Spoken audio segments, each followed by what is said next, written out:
அத்தியாயம் 99 சூரத்துல் பையினா வசனங்கள் 8. அளவிலா அருளாளன் நிகரிலா அன்பாளன் அல்லாஹ்வின் பெயரால் துவங்குகின்றேன். 1. பூமி கடுமையாக உலுக்கப்படும்போது.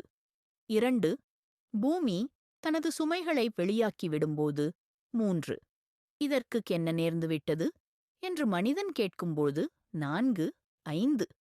அதற்கு உமது இறைவன் அறிவித்தபடி அது தனது செய்திகளை அன்று எடுத்துரைக்கும். 6. தமது செயல்கள் தமக்குக் காட்டப்பட வேண்டும் என்பதற்காக அந்நாளில் மக்கள் கூட்டம் கூட்டமாகக் கிளம்பி வருவார்கள். 7 யார் அணுவளவு நன்மை செய்கிறாரோ அவர் அதைக் கண்டு கொள்வார்.